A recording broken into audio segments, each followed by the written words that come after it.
अस्सलाम वालेकुम। आज हमारे पास टॉपिक है रेडिकल इक्वेशंस का। सबसे पहले हमने ये देखना है कि रेडिकल इक्वेशंस होती क्या हैं।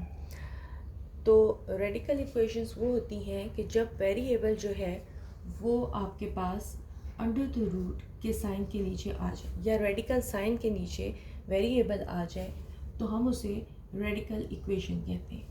अब ये आपके पास डिफरेंट टाइप की रेडिकल इक्वेशंस हो सकती हैं। ऐसे भी हो सकती है आपके पास कोई एक्सप्रेशन जो है वो कंप्लीट एक एक्सप्रेशन जो है वो भी पड़ी हो सकती है। दोनों साइड पे भी रेडिकल इक्वेशन हो सकता है। ठीक है, तो इस टाइप की ये जो डिफरेंट एग्जांपल्स हैं ये मैंने आपको बता दी। इसके अलावा क्वाड्रेटिक इक्वेशन एक्सप्रेशन जो है वो भी रेडिकल साइन के नीचे जो है वो आ सकती है। सो ये आपके पास जो है रेडिकल इक्वेशन होती है। अब इसका हमने सोल्यूशन फाइंड आउट करना है कि हम इसको किस तरीके से इसका एक्स में की वैल्यू एलिमिनेट कर सकते हैं, और उसके अलावा हमने ये भी फाइंड आउट करना है कि हमारे पास जो है इसका जो है एक्सट्रेनियस सोल्यूशन तो नहीं है। अब एक्सट्रेनियस सोल्यूशन के लिए हमने क्या करना होता है और बेसिकली ये होता क्या है, हमने उसको चेक कर लेना है। अच्छा, जिसे हम कहते हैं चेकिंग। जब हम इसको सॉल्व कर लेते हैं हमारे पास एक्स के एक या दो आंसर जिस तरीके से होगा वो आएंगे। ठीक है, अगर आपके पास जो भी आंसर आता है वो दोबारा आप क्वेश्चन में पुट करते हो और आपका क्वेश्चन जो है वो सेटिस्फाई हो जाता है, जो इक्वेशन है वो सेटिस्फाई हो जाती है, तो ऐसी इक्वेशन को हम एग्जैक्ट सोल्यूशन या सोल्यूशन सेट में लिख देते हैं। लेकिन बाज़ दफ़ा ऐसा होता है कि जो सोल्यूशन हमारे पास आ रहा होता है और उसको हम इस इक्वेशन में जो गिवन क्वेश्चन है उसमें दोबारा उसकी वैल्यू रिप्लेस करते हैं, तो हमारे पास वो सोल्यूशन जो है वो सेटिस्फाई नहीं होता, यानी इक्वल नहीं होता, यानी एक दोनों साइड एक जैसी नहीं होती। तो उस सोल्यूशन को हम एक्सट्रानियस सोल्यूशन कहते हैं। अब याद रहे, चाहे क्वेश्चन में लिखा हो या ना लिखा हो, रेडिकल इक्वेशन में आपने एक्सट्रानियस सोल्यूशन के लिए ज़रूर चेक करना है। ठीक है, तो अब हम स्टार्ट करते हैं। एक्सरसाइज है 5.2 और इसके टोटल 16 क्वेश्चन है। हम बारी बारी जो है इसके डिफरेंट क्वेश्चंस कर लेते हैं। फर्स्ट क्वेश्चन से हम स्टार्ट करते हैं, देखते हैं कि इसमें हमने कैसे इसको सॉल्व करना है। अब आपके पास है क्वेश्चन नंबर 1। हमें पता है कि स्क्वायर रूट को हटाने के लिए हम क्या करते हैं, हम टेकिंग स्क्वायर करते हैं। ओके, ये स्क्वायर इस स्क्वायर रूट के साथ कैंसिल, हमारे पास सिर्फ 2x रह जाएगा और 16 रह जाएगा, और x की वैल्यू 16/2, इसका मतलब है कि x की वैल्यू हमारे पास 8 आ गई। ठीक हो गया। अब हमने इसकी करनी है चेकिंग। तो चेकिंग के लिए आपने ये कर लेना है, ये देखिए जो क्वेश्चन है ये क्वेश्चन है आपके पास, इसमें x की जगह आपने अब क्या पुट करना है, 8 पुट करना है, और जब हम इसको सॉल्व करते हैं तो ये 16 आ जाएगा, और जब हम इसका स्क्वायर रूट लेते हैं तो 4 इज इक्वल टू 4 होता है। इसका मतलब है इक्वेशन जो है वो सेटिस्फाई हो जाती है। तो सोल्यूशन सेट जब हम इसका लिखेंगे तो हमारे पास सोल्यूशन सेट में क्या आ जाएगा, ज़ाहिर है 8, x की जो वैल्यू आएगी वो, या x इज इक्वल टू 8 जो है ये आपके पास इसका आंसर होगा। ठीक हो गया, तो ये आपके पास क्वेश्चन नंबर 1 है। अब आपके पास है question number 2। Taking square on both side, cancel हो जाएगा, x माइनस 3 4, यहाँ पे ये माइनस है, इक्वल की इस साइड पे आएगा तो प्लस हो जाएगा, ये आपके पास आ गया 7। अब हमने इसको चेक करना है एक्सट्रानियस सोल्यूशन के लिए।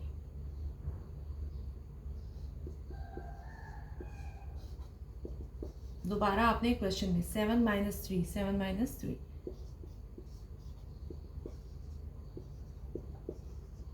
तो सोल्यूशन सेटिस्फाई हो गई, तो सोल्यूशन सेट आपके पास क्या आया, x की वैल्यू 7 ही आई, तो ये आपका रिक्वायर्ड रिजल्ट हो। ठीक हो गया, ये हो गया क्वेश्चन नंबर 2। अब आपके पास है क्वेश्चन नंबर 3। अब मैं दोबारा सारा नहीं करती, आपने इसका स्क्वायर ले लेना है दोनों साइड पे।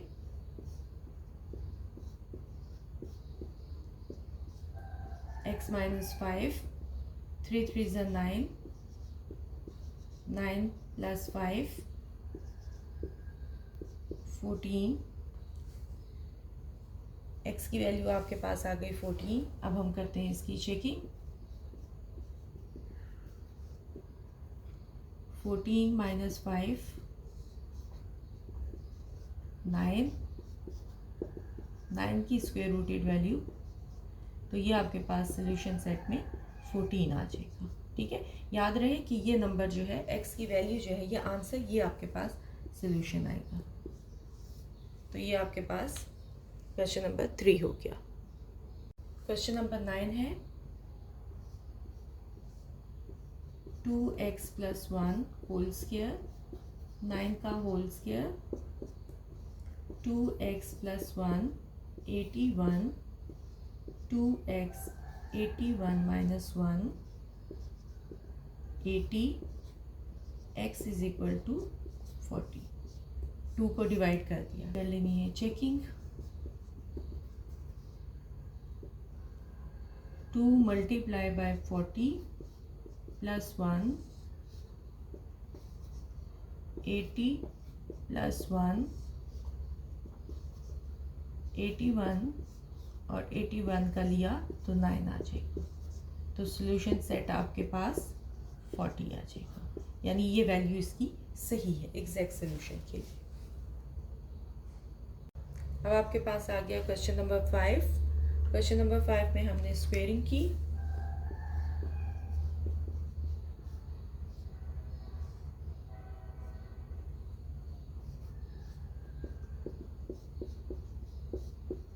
फोर्टीन का स्क्वायर आपके पास आ जाएगा 196,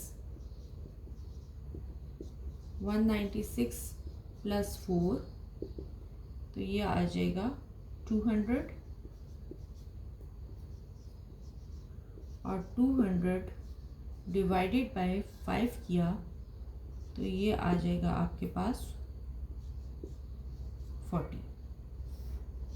अब इसको हम चेक कर लेते हैं।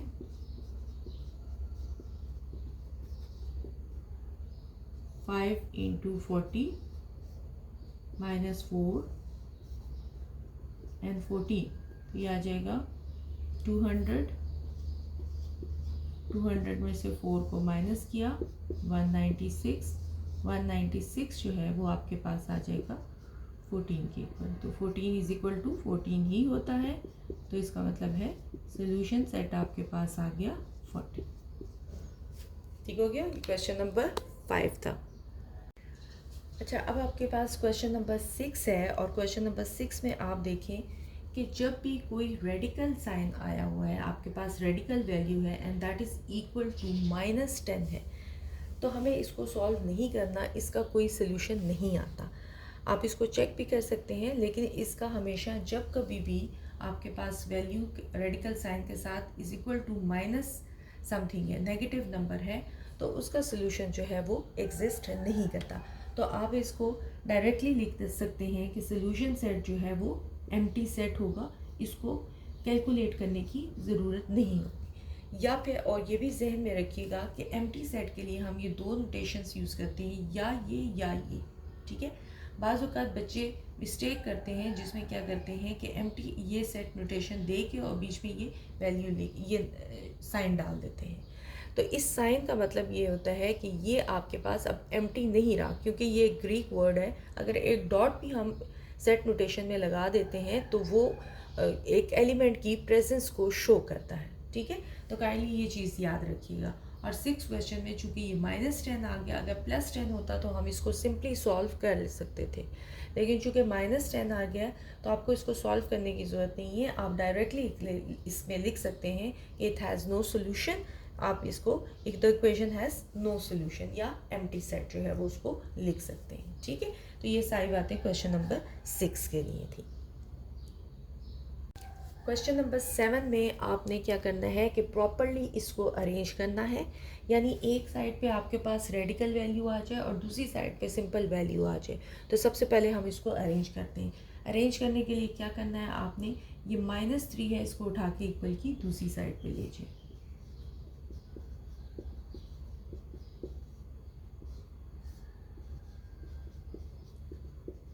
और सिंपली फिर इसके बाद आपने स्क्वेयरिंग कर देनी है।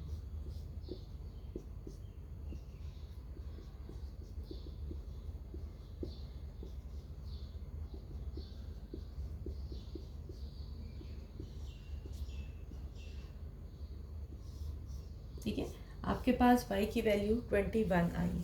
अब हमने इसको चेक करना है। 21 + 4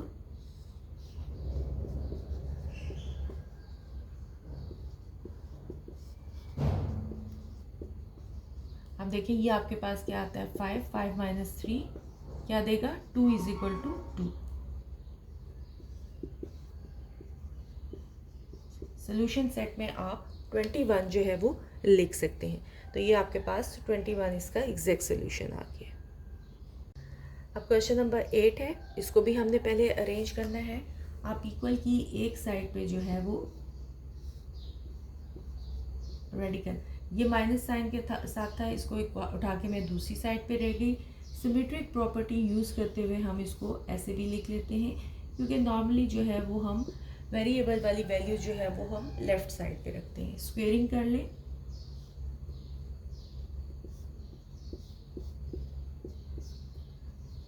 टू एक्स - 1 25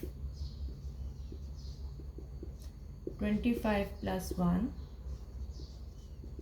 26 x = 13। 2 पे डिवाइड कर दिया 26 को, तो आपके पास 13 आ जाएगा। अब चेकिंग देख लें इसकी, ये हो जाएगा 5 माइनस, ये हो जाएगा 2 and 13 -1। अब ये देखें 5 हो जाएगा, यहाँ पे 26 - 1, यहाँ पे आ जाएगा 25, और अगर हम 25 इसकी स्क्वायर रूटेड वैल्यू निकालें तो ये 0, तो 0 = 0 होता है। तो सोल्यूशन सेट में आपके पास 13 ही आ जाएगा। ठीक है, तो ये इसका रिक्वायर्ड रिजल्ट हो गया। अब सबसे पहले हमने इसको अरेंज कर लेना है। y + 1 - 10 + 12, taking square on both side,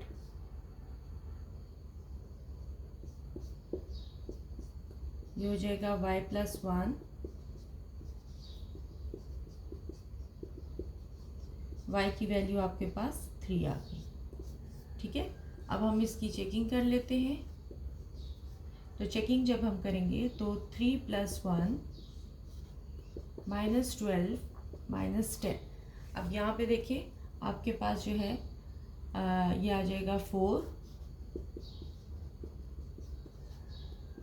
2 - 12 -10, तो -10 - 10 की ही इक्वल है, सेटिस्फाइड हो गया। सो सोल्यूशन सेट आपके पास आ गया 3। अब याद रहे कि आप ये सोच रहे होंगे कि यहाँ पे आपने माइनस साइन देखा और उसके बावजूद इसको आपने जो है वो नो सोल्यूशन नहीं किया। तो याद रहे कि सबसे पहले हमने इनको सिंप्लीफाई करना है। जब इसकी स्टैंडर्ड फॉर्म आ जाएगी रेडिकल इक्वेशन की, उसके बाद भी अगर माइनस साइन आता, यानी अगर यहाँ पे -2 होता, तो तब मैं इसको सॉल्व ना करती। ठीक है, अब सबसे पहले मैंने क्या किया, -12 को मैं उधर लेके गई, और अगर यहाँ पे पॉजिटिव वैल्यू आ गई थी, नेगेटिव आती तो फिर ये नो सोल्यूशन के लिए जाता। ठीक हो गया, तो ये आपका क्वेश्चन नंबर 9 है। अब आपके पास है question number 10। Taking square on both side करने से हमारे पास आ जाएगा 5t 2t and 3t + 4t। आप लिख सकते हैं बाय टेकिंग स्क्वायर।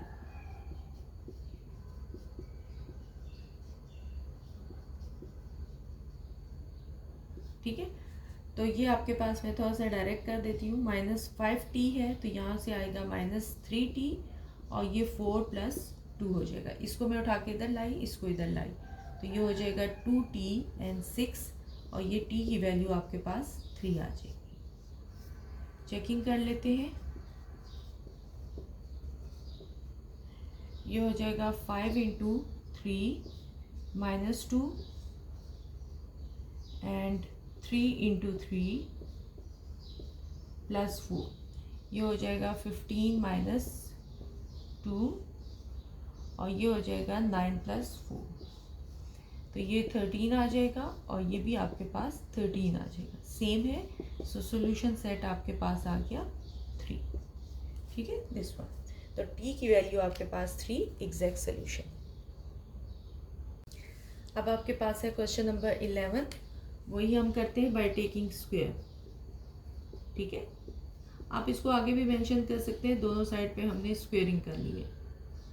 तो अब क्या हो जाएगा 9 minus 2x and 5x minus 12, ये हो जाएगा minus 2x minus 5x and minus 12 minus 9, ये हो जाएगा माइनस 21 और ये हो जाएगा माइनस 7, जो कि आपको दे देगा 3 माइनस माइनस 7। अब हमने इसकी चेकिंग कर लेनी है।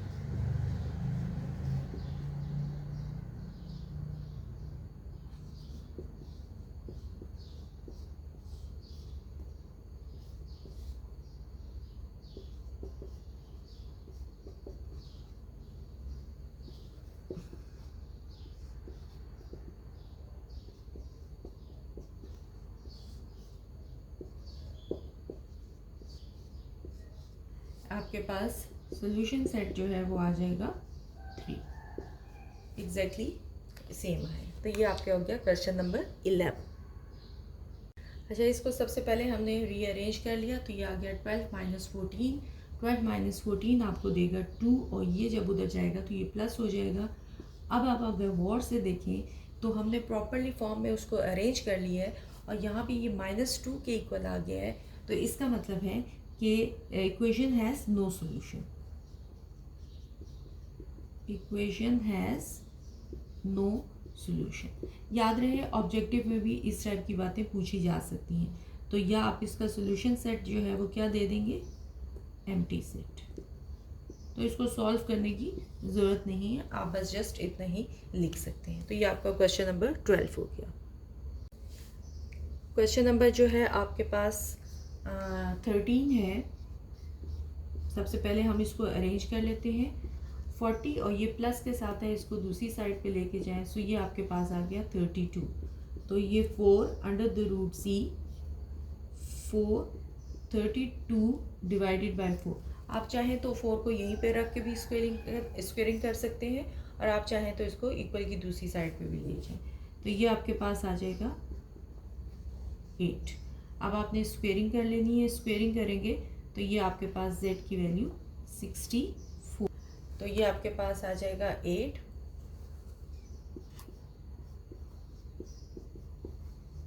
और 32 प्लस 8 40, 40 इज इक्वल टू 40 होता है।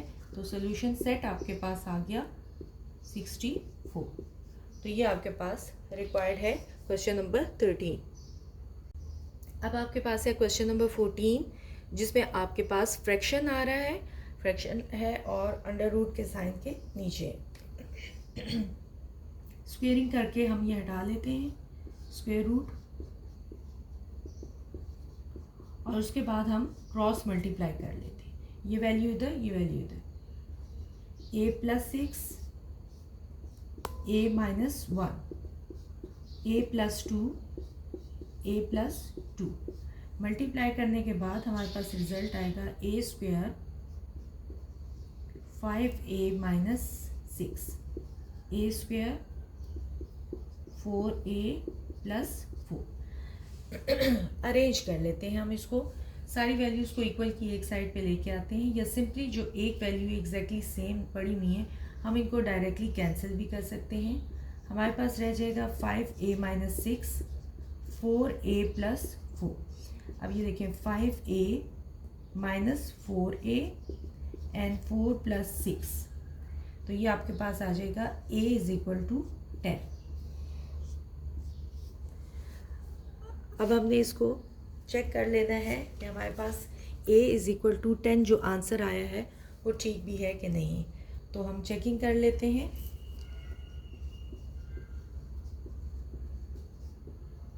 देखिए 10 प्लस 6 एंड 10 प्लस 2, 10 प्लस 2 और 10 माइनस 1, ये हो जाएगा 16, 16 बाई 12, और ये हो जाएगा 12 बाई 9, 4 4 ज़ा 4 3 ज़ा 4 3 ज़ा और 4 3 3 ज़ा, यानी ये 3 के टेबल में 4 के टेबल में सेम आ गया है। सोल्यूशन सेट आपके पास हो जाएगा 10, यानी ए की वैल्यू 10 आपके पास इसका सोल्यूशन दे देगी। ठीक हो गया। अब है question number 15। Taking square, after squaring we will have, ठीक हो गया, क्रॉस मल्टीप्लाई कर लें,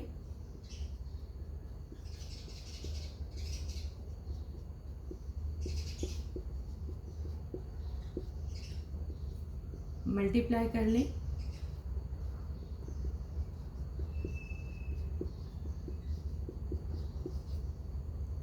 लाइक टर्म एक जैसी टर्म्स को कैंसिल करने के बाद 6z minus 5z that is equal to 6, so it means z is equal to 6। Checking,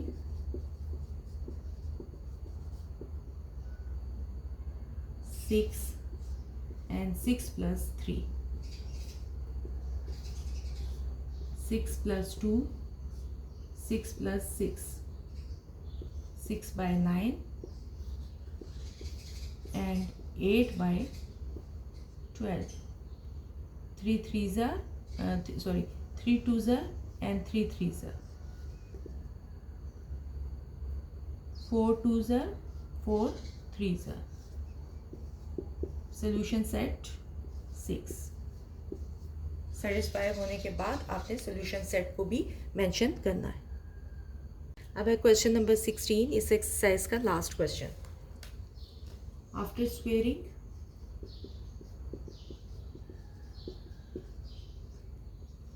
take the values, arrange the like terms,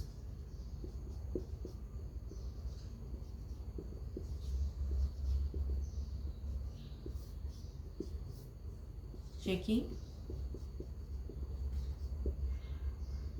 5 minus 3 minus 4 minus 3 plus 2 minus 15 minus 4 minus 21 plus 2 minus 19 minus 19, दोनों same है। Solution set आपके पास -3 आ जाए। सो ये आपके पास इसका last question था और आपने इसको फर्दर सॉल्व नहीं करना, बस एक जैसी रिजल्ट आ जाते हैं तो आपके पास रिक्वायर्ड आंसर हो जाता है। तो इसके साथ ही ये एक्सरसाइज आपकी कंप्लीट होती है। अगली एक्सरसाइज में नए टॉपिक के साथ मिलते हैं। अल्लाह हाफिज़।